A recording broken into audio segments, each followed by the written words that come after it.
Hello, I'm Dr. Garrett Boyer. Welcome. This is the first of what I hope will be many opportunities to have guests on our podcast and to get to speak about some things that are very relevant, very important. And so here we are now. We're in the first week of Lent, and I thought it would be great to talk about the nature of Lent, sacrificing, penance, because we know that spirituality and psychology go together. And boy, when we talk about the Lenten season, sacrificing, penitence, boy, the brain and the soul really get engaged with that. So I'm delighted to welcome with us Father Pablo Magone. Father, thank you. Hello. It's good to be here with you. So Father is pastor at two different churches in the Savannah area. You're involved with the diocese. You have responsibilities there as well. You also write. So you're a busy and active guy, and so I'm thankful that you're spending some time with us.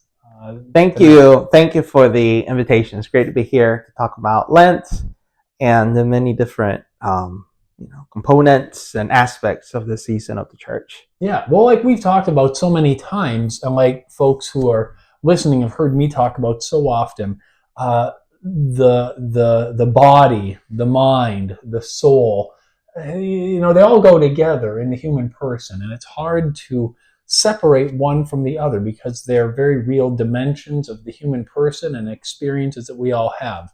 We all have our body, we all have our mind, we have our soul, we exist in communion, in relation with others.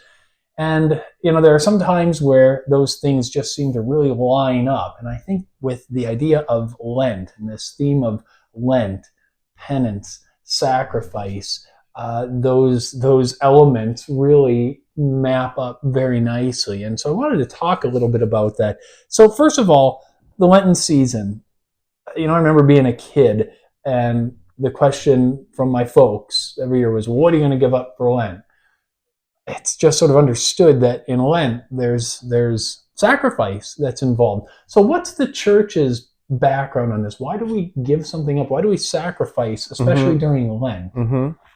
Well, my understanding has always been that we sacrifice, we give up during the 40 days of Lent. First of all, an imitation of Jesus being led to the desert for 40 days, a time of privation, a time of giving up, pleasures, of training and strengthening the passions and desires, purifying desires. So first way to look at it would be we sacrifice, we give something up in order to exercise our self-control, in order to put order to our disorder.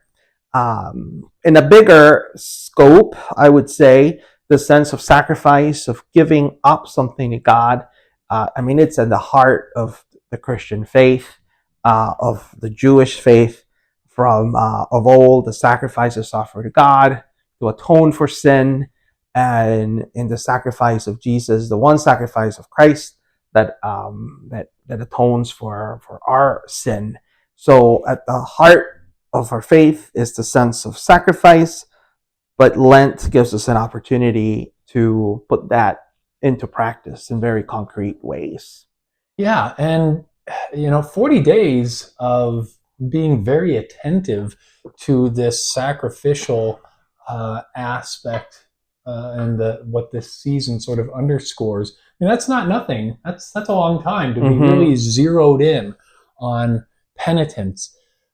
So what do you think, with what you've seen, are there some ways that we can go about offering sacrifice? You referenced this strengthening of soul, strengthening of character. There's some things that we can do during the Lenten season that, from your perspective as a priest, that might be more helpful, more advantageous than other things that we might do.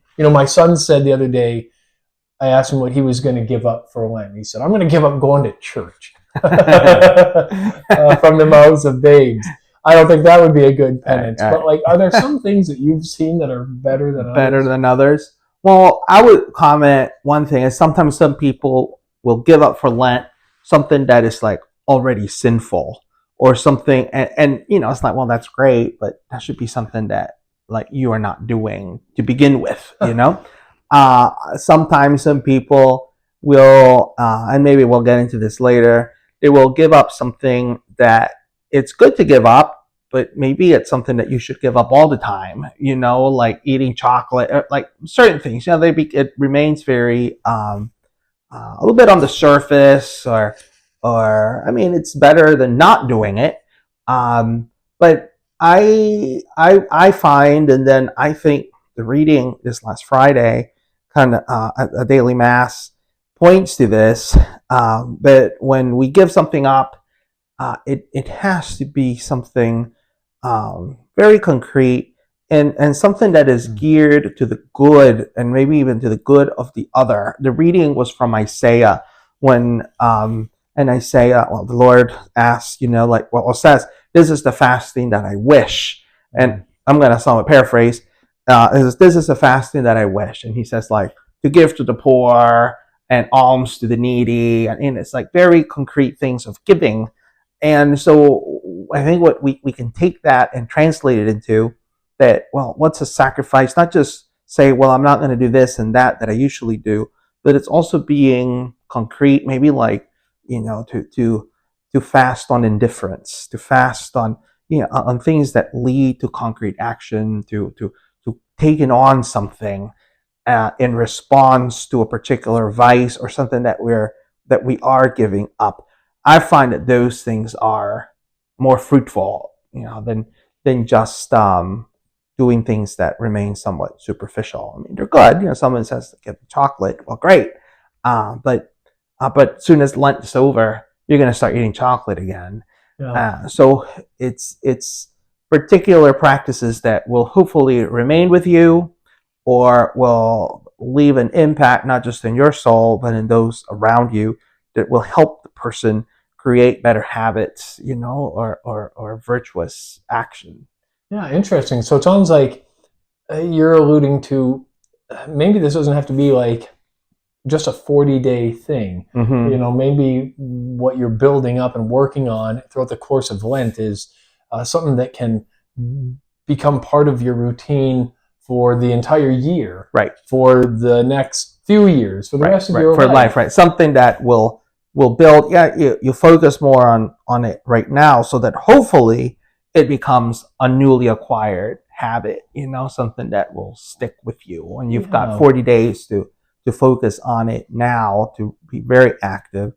I mean, with a lot of these penances and fasting and things, practices for Lent, I mean, you can draw, and many do, draw similarities to like sports, or going to the gym. You take some time of intense practice, or intense preparation, so that later on you're stronger, you're better.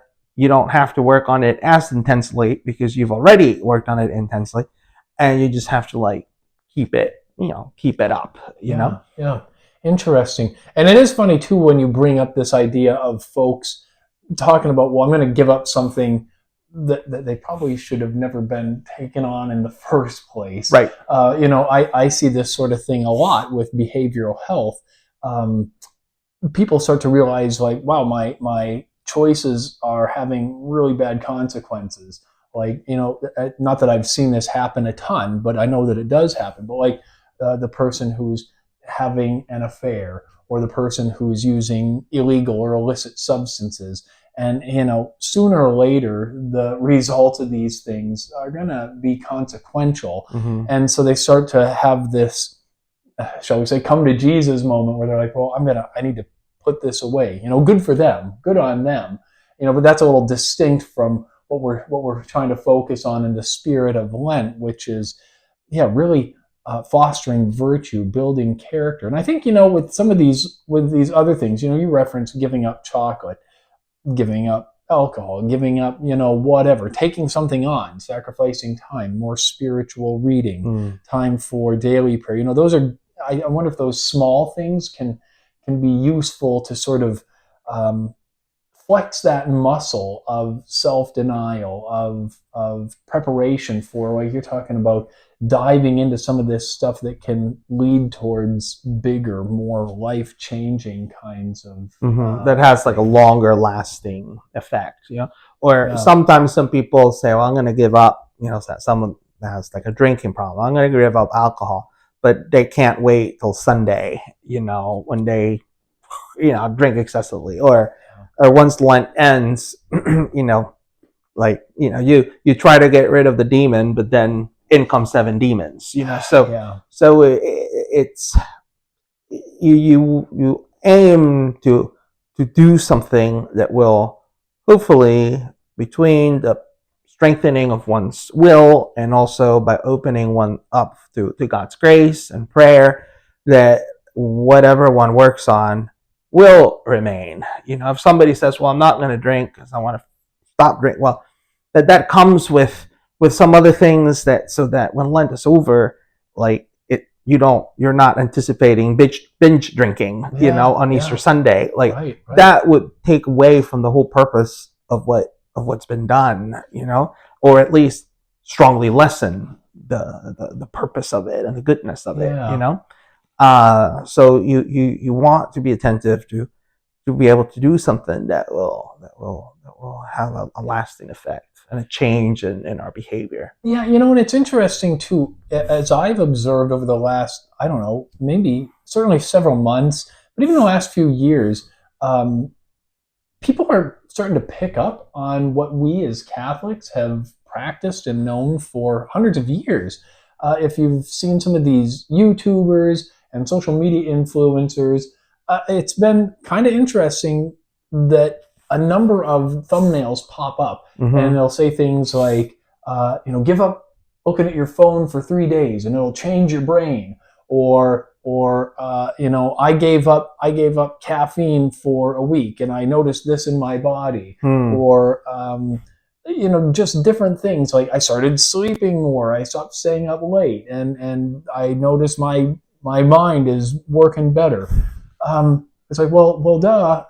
If you're avoiding some of these things that can become vices, you're going Mm-hmm. to notice a change. Right. So a change for good when you move away from them. And then I just wonder, like, well, is there something distinct and special about it then that comes with this sort of spiritual sense? Because even like St. Paul talks about it in the scriptures, and you referenced it just a minute ago. The athlete will deny themselves Right. many things. They'll give up a bunch of stuff to win what? The crown of leaves. And not that there's any problem with the crown of leaves, and we love our sports heroes, our musician heroes, these people who uh, do their very best, taking care of their bodies, taking care of their minds, to be the best at their craft. That's all well and good, and more power to them. And yet, with what we're doing in Lent and throughout the course of the year, hopefully in the course of our lives, trying to build these virtues, is there something distinctive about it when we're looking at it through that lens of the spiritual sense? Hmm. That's a good point. A good question. Years ago, I heard on the radio, how there's some people that, you know, um, fast on Fridays, or they don't eat, like Catholics don't eat meat on Fridays, but they do it for other purposes, non-spiritual. They might do it in awareness of like the suffering of animals, or whatever things that the church really has nothing to say, but the practice is the same. Or what you mentioned, how people are say, well, fast from your phone and you'll feel better. There's some Catholic retreats houses now that will offer these unplug retreats, Right. and they can be a little bit more of a secular, like open to people not necessarily Catholics or Yeah. Christians, but it's the same practices, um, informed for by different ideas, but the result is the same, you know. Um, and so, right, that's a great point. Like, how does our faith inform? I would say, we we do this with like with an eternal lens, like these Mm. actions, we do it here and now because there's eternal consequences for our actions. And what we gain, or the insight we gain, or the transformation we achieve, it is going to lead us somewhere different, or a different destination in an eternal realm, versus just something that remains temporal. Wow, yeah, I love that, and I think that makes such a huge difference. Right? I mean, first of the year, the January thing. I'm gonna diet now. Like, and ostensibly, the result is going to be similar, whether they're doing it just to lose a little weight, whether they're doing it as a form of penitence. You would expect that the result could look the same, and yet there's something about that motivation for why am I doing this? And like you Mm, say, looking at it through the lens of the eternal, with that mindset of our home is not in heaven. The right, body is right, going to die. I'm not doing this necessarily to be healthy or look a certain way here and now, but rather in the hopes of, again, fostering virtue, living a good life, with the hope, please God, of living in paradise right, one day. right. And Keeping that goal in mind. yeah. So that motivation piece and the why behind why we're Mm, doing it, yeah, it seems to be a really important piece of this puzzle. One thing that's interesting from a behavioral health perspective, it was in like the 50s and 60s.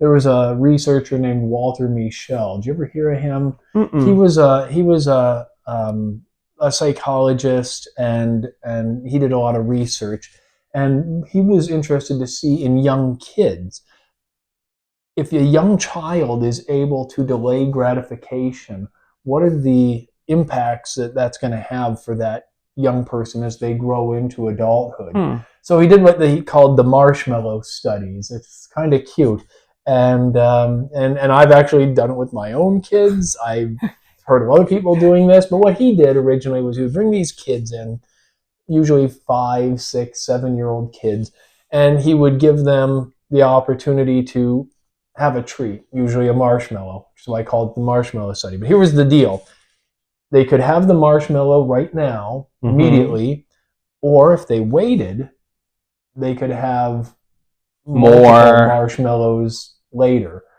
And so it was interesting. Some of the Hmm. kids were all too happy to take that marshmallow right here, right now. It's in front of me. It's here. It looks good. I want it. I'm going to take it. Other kids were able to resist, and they would wait, and they didn't exactly know what the end result was going to be, but they were satisfied when they got the bigger treat a little later. Now over the years, there have been these critics like, well, why shouldn't you just take what you have available to you right here, right now? But I think that's kind of the point of what the Hmm. delayed gratification is all about. Sometimes you don't always know what the benefit of the delayed gratification is going to be. Right. But interestingly, with these studies, what he found was the kids who were able to delay that gratification, who were able to make that little sacrifice, over time, they tended to grow up to be much better adjusted across many different domains in life. So they Like, followed up with these children as they grew up and they measured did. certain parameters or certain Yes, things. absolutely. They followed them into adolescence, then young adulthood, and even like into their 30s. And what they were finding was the kids who did better with delaying gratification already by the time they're 5, 6, 7 years old, they tended to grow up to do better in school. They tended to have better jobs. Their relationships with others appeared to be more stable. They tended to have marriages that lasted and just worked better. And it was just so fascinating to read some of these studies that got published because, it wasn't like one thing or two things. These are all pretty important parts of life: occupational, relational.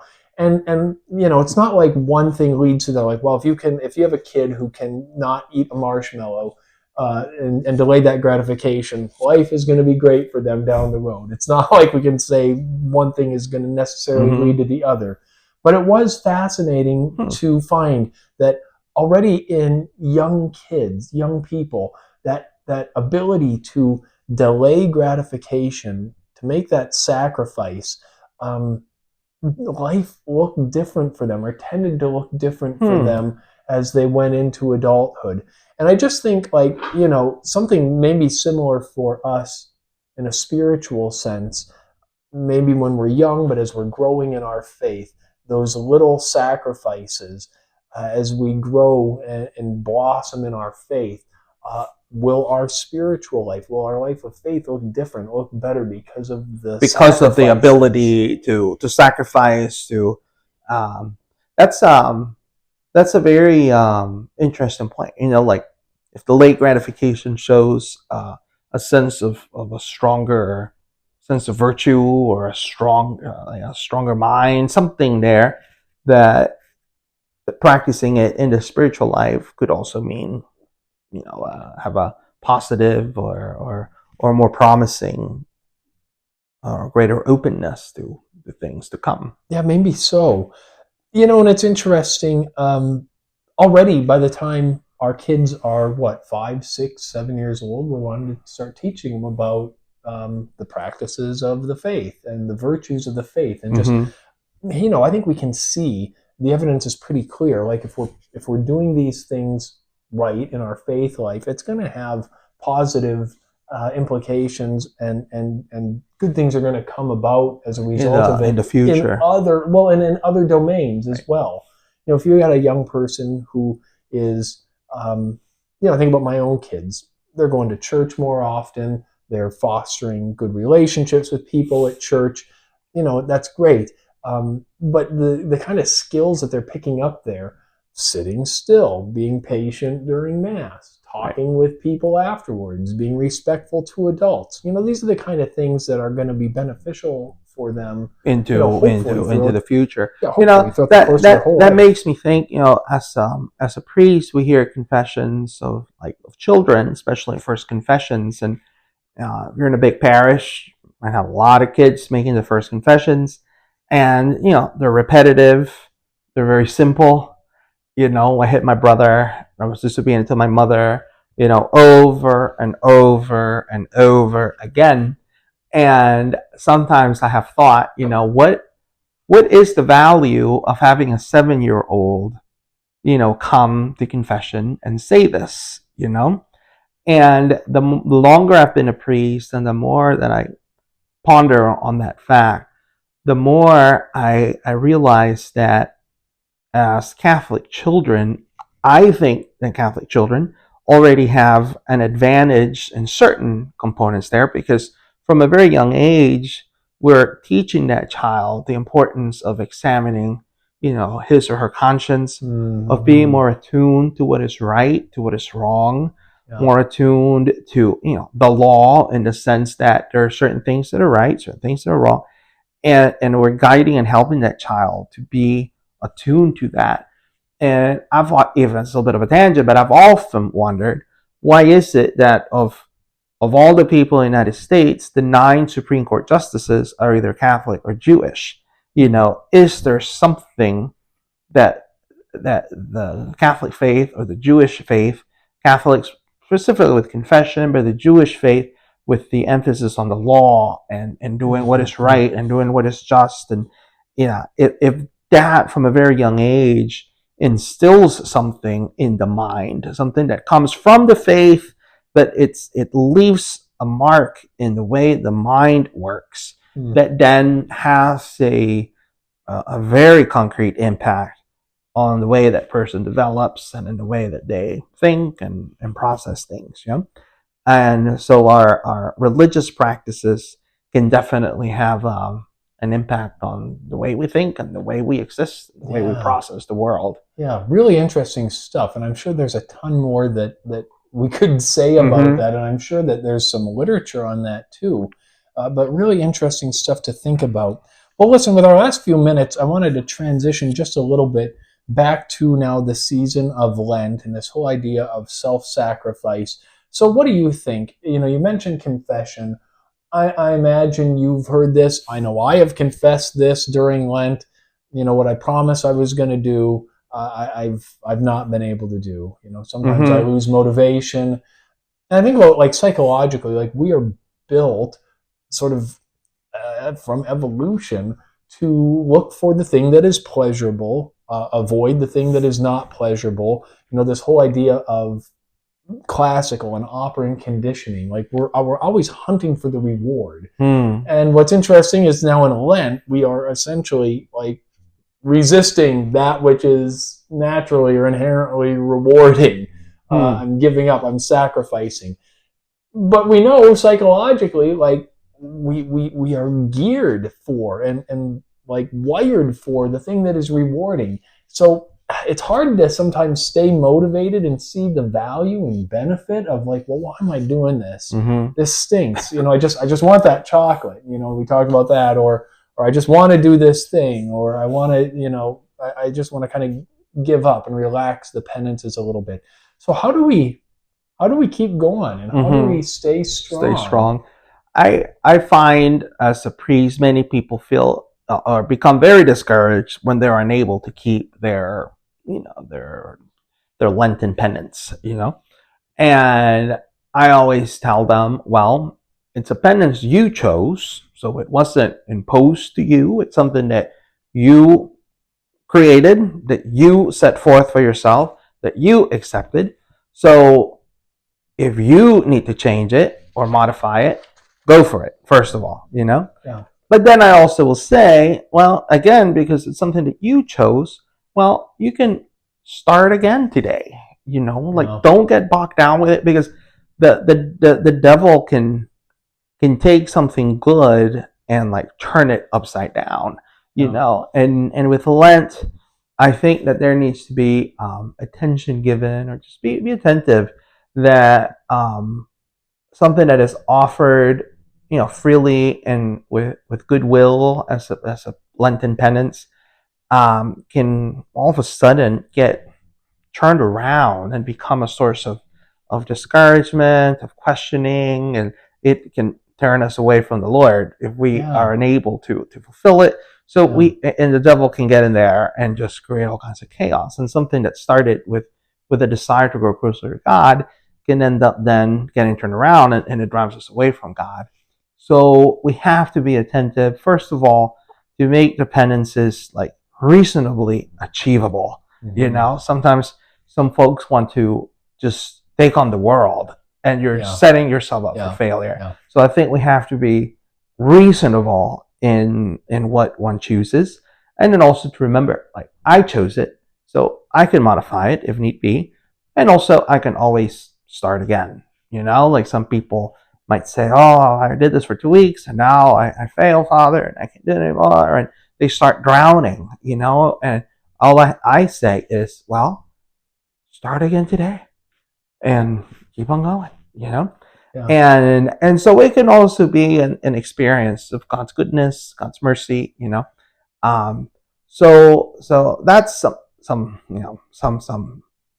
insight, or thoughts on the particular penances. Like to make them reasonable, and to be able to just start up again if one misses the mark. Yeah, I think that's really understandable. And I talk about that with a lot of folks in therapy and counseling when we talk about like SMART goals, not Mm-hmm. necessarily related to spirituality and like Lenten kinds of practices, but it very well could be. When Right. you're establishing any kind of goal, I mean, part of the SMART goals is something specific that you Mm-hmm. can measure, that's achievable and attainable. And I think if we become too zealous at the beginning of Lent, we might want to, like you say, take on the world. Right. And is that actually something that's achievable? Right. Can you It can might you be too really much. can you really actually do it Right. for 40 Right. days?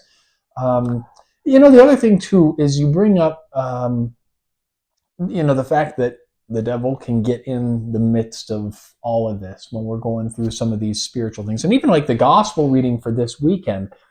It's the temptation of Mm-hmm. Jesus being tempted. He's in the desert for 40 days, and the devil manifests himself and presents these temptations to Jesus, and Jesus resists. Of course, he can.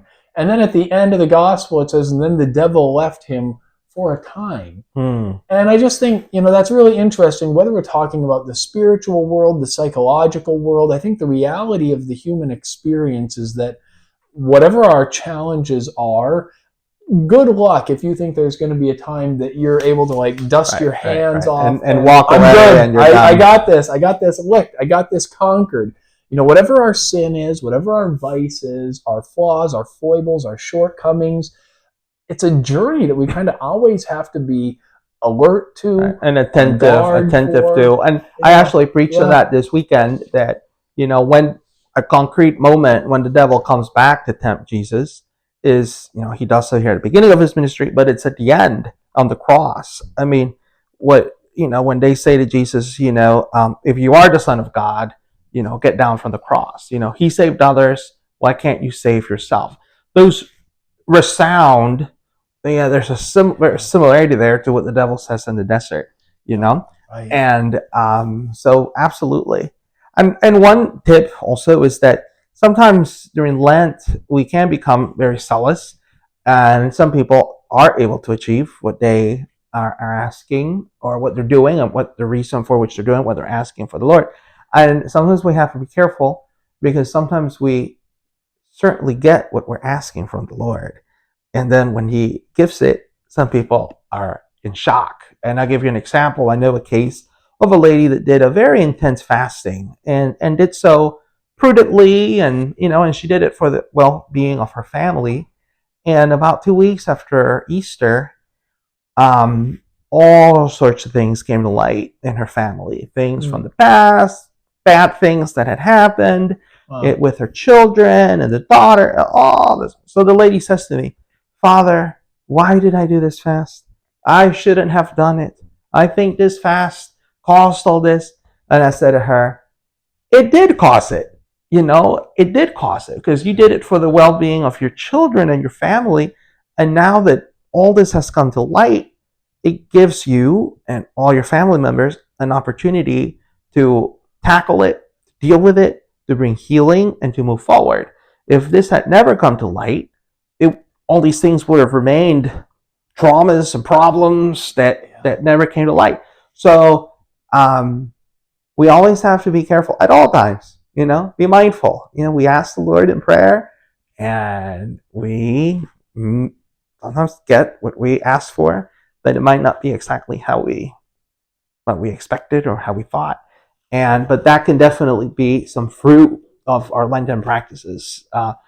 Grace is received, ways that God responds and acts in our lives that kind of catch us completely off guard, but through He brings healing and salvation and good things that we need. Yeah, and that's just the great mystery and challenge of the Christian faith is that we're doing all this. It's supposed to make life better, but in actuality, life can be more difficult. Stuff can come up from our past and some of the challenges, and we try and work through those. But again, it's always with this sort of mindset of this is not the end of the road for us. This is not our home forever. We're working towards something even better. You know, um, it's interesting you bring up like family dynamics. One thing that I've been thinking about a little bit is so some people will do like Exodus 90 or Magnify 90. I've got a friend that's doing Exodus 90. My wife is doing Magnify 90, which is kind of like I've described it as like Lent on steroids. Like it sounds like it's super intense. But what's very interesting about it is that I'm understanding and learning that there's a communal aspect to it. And there's this sort of accountability. And I think about like, well, what would help me be more faithful to my own penances is this accountability piece. I don't have to go the road alone. I don't have to suffer in silence. I can let others know how I'm doing. I can invite others to help me on my journey, to journey with me. In the case of this person you're talking about, like family members kind of get involved with this stuff because they're part of our family. Right. Whether you like it or not, we're all part of a Right. family, and Right. and we interact with people. That's one of those domains of the human person. We're social beings, and right in our very own home, some of this stuff can become manifested. Right, can have that ripple effect. I occasionally remember as a kid going to the house of St. Rose of Lima, Mm. and they don't have these on display now, but when I was a kid, they used to have on display at her house the various tools that she used to inflict like bodily mortification, and she would do Wow. these extreme penances, and she would hang herself from her hair, and she would do all these things, and they used to have them all in descriptions. Again, those have like disappeared, they're no Yeah. longer in display. Yeah. And I this comes to mind, in talking about these penances and Lent. We talked about finding things that are achievable, things that we can, I those types of extreme penances. They have a place. I mean, they're part of the history of Christianity. They Hmm. have a place in the lives of some, people that feel called to do this. But I think as a priest, I find myself sometimes kind of warning or asking people to be cautious about those things. And um, if someone feels inclined to do a penance to that extreme, like you mentioned it, you have to be talking to someone, you Yeah. know, Yeah. because again, there's a place for it, but it's not a place like where everybody can go, and Right. I Right. think that there's a reason why those items are no longer on display at the House of St. Rose, Yeah. and I think not that the church hasn't done away with those things, but they're definitely seen as something that's more very specific, and within there's certain moments when those things might be called for, but for the kind of average Christian, the regular, like I think we have to be very, very cautious Yeah. about Yeah. those things. I'm just thinking, like, boy, if somebody like that was coming to talk to me in therapy, there would be some red flags, Correct. I think. And yet, at the same time, you know, whether it's behavioral health, spiritual direction, our faith, the reality of the Christian message is that we are supposed to be pretty extreme in that we have to give up everything. Does that necessarily mean doing all these kinds of extreme sort of penances? Maybe not necessarily, but we have to be serious and extreme about our desire to live our best life, to adhere to the gospel of Mm-hmm. Jesus, about trying to bring about the kingdom of God here and now, starting within my own heart and letting that river flow out then to my own family, my friends, people I work with and interact with. It's a sort of juxtaposition of a religion that's extreme and yet it's extremely peaceful. Mm-hmm. I like that. That's a good point. That's a good point. Well, I know the two of us, we have had a lot of conversations like this over the last few years. I'm really glad that this one we could record. And, I think we could go on for quite a while yet. Mm-hmm. It's almost like we're just starting to get on a roll, but we want to be conscientious of folks' time. And I think with what we've talked about, there's a lot to think through and unpack and meditate on. So I don't know. I've found this to be really enlightening and helpful, and I hope that our folks who are listening will have enjoyed it as well.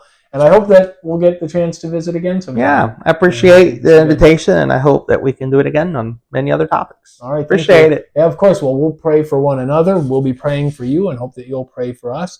And until next time, I'm Dr. Garrett Boyer. This is an outreach of Benedictus Psychological Services. God bless you. Take care.